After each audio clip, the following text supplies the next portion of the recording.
Hello everyone, welcome back to ST canvas to a new video.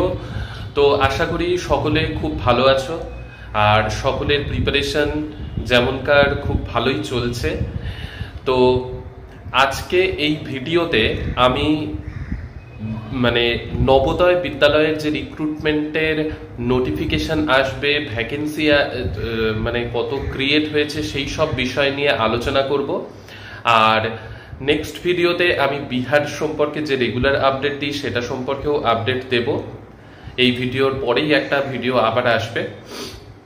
আচ্ছা, তো এই ভিডিওতে এনভিএস মানে নবোদয় স্কুল যেগুলো রয়েছে সেগুলোর একটা নোটিফিকেশন, কত টিচার রিক্রুটমেন্ট হবে সেই নিয়ে নোটিফিকেশন রিলিজ হয়েছে। আশা করা যাচ্ছে যে 10,000 plus teaching non teaching staff এর এক্সাম হবে।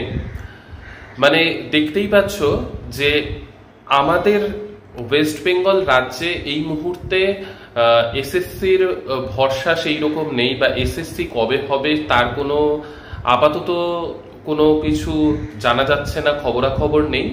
তো এই মুহূর্তে বিহারের আপডেট তো আমি রেগুলার যেরকম দিই, আমি নিজেও বিহারে এসেছি। তো বিহারের পাশাপাশি তোমরা এই দিককার যে সেন্ট্রাল স্কুলগুলো রয়েছে, আমাদের সেন্ট্রাল যে স্কুলগুলো, সেগুলোর জন্য তোমরা কেন আমরা সকলে এখন প্রিপারেশন নিতে পারবো, বা প্রত্যেক বছর এক্সামের একটা টেন্টেটিভ ডেট আসবে এইরকমই আশা করা যাচ্ছে।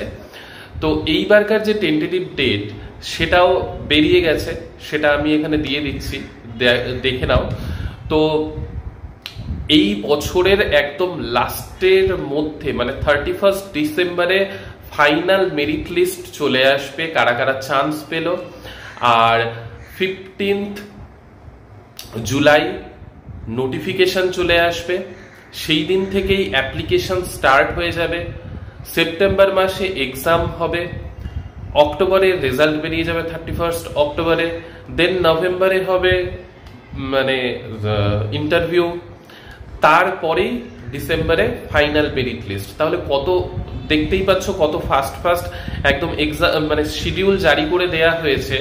তো তার জন্য আমাদের এখন একমাত্র রাস্তা খুব ভালোভাবে প্রিপারেশন নেয়া।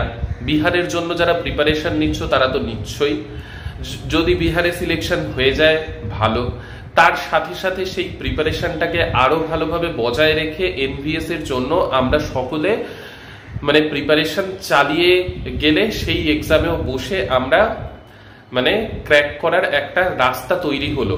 তো এইরকম ভাবে টিচিং নন টিচিং অনেকগুলো এক্সাম আসতে চলেছে।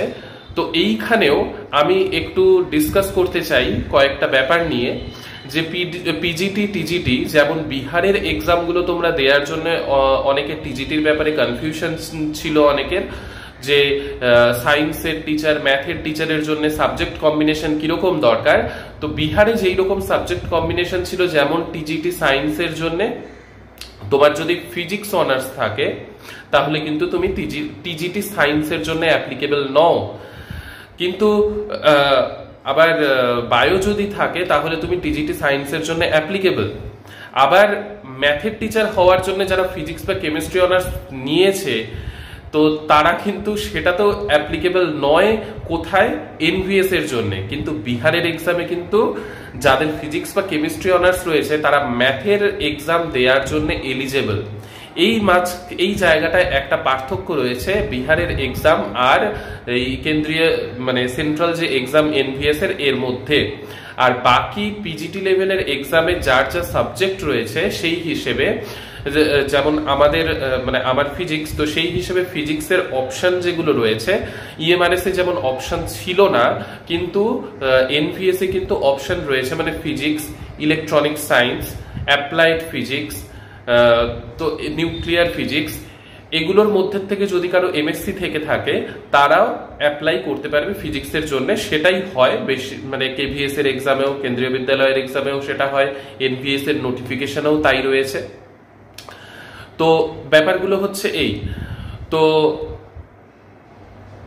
মানে আমাদের এখন কাজ হচ্ছে এনভিএস এর এক্সামটাকেও ভালোভাবে দেখা। তো সেইখানে কিন্তু রিজনিং, তারপরে টিচিং স্কিল টেস্ট, তারপরে তোমার কারেন্ট অ্যাফেয়ার্স, জিকে, জিএস, এগুলো পোর্শন সবগুলোই এখানে যা রয়েছে। ওখানে শুধু রিজনিংটা একটু বেশি থাকবে, এখানে তো রিজনিং প্রায় না থাকার মতোই বিহারের এক্সামে। তো এই ব্যাপারগুলো আমাদেরকে আরো এক্সট্রা ভাবে পড়তে হবে। আর সাবজেক্টে তো 80 মার্কস, যেমন বিপিএসসি তেও রয়েছে, ওখানেও কিন্তু 80 মার্কসই রয়েছে। আর আরেকটা কমন জিনিস যেটা এনভিএস আর হচ্ছে তোমার বিহারের এক্সামে, বিহারে তো তাও তুমি ল্যাঙ্গুয়েজ অপশন চুজ করতে পারবে, যে বেঙ্গলিও নিতে পারো, উর্দুও নিতে পারো, হিন্দিও নিতে পারো। কিন্তু এনভিএস এ কিন্তু ইংলিশ অ্যান্ড হিন্দি এই দুটোতে তোমার 30 মার্কসে, এই দুটোতে তোমার 30 মার্কসের কোয়েশ্চেন থাকবে 15-15 করে।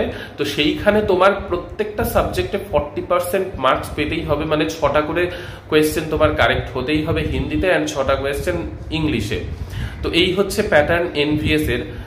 আশা করি সকলে বুঝতে পারলে এনভিএস এর এক্সাম প্যাটার্নটা। যদি কোনো ডাউট থেকে থাকে এই এনভিএস এর এক্সাম রিলেটেড, তাহলে অবশ্যই কমেন্ট সেকশনে জানিও। আমাদের সকলের এখন এনভিএসটাকেও টার্গেট করতে হবে। মানে এখন কিন্তু অনেকগুলো এক্সাম রয়েছে পরপর, বিহার তো রয়েইছে, তা বাদেও এনভিএসও আসতে চলেছে। তো আবার যখন এনভিএস এর নোটিফিকেশন আসবে, সেই নিয়ে আবার আমি অবশ্যই তোমাদেরকে ইনফর্ম করব। তো আজকের ভিডিওটা এই পর্যন্তই রাখলাম। ভালো লাগলে লাইক, শেয়ার, সাবস্ক্রাইব করে দিও। নেক্সট ভিডিওতে বিহারের রিলেটেড ভিডিও যেমন আমি দিই সেটা আসছে। তো ঠিক আছে, নেক্সট ভিডিওতে আবার দেখা হচ্ছে। বাই।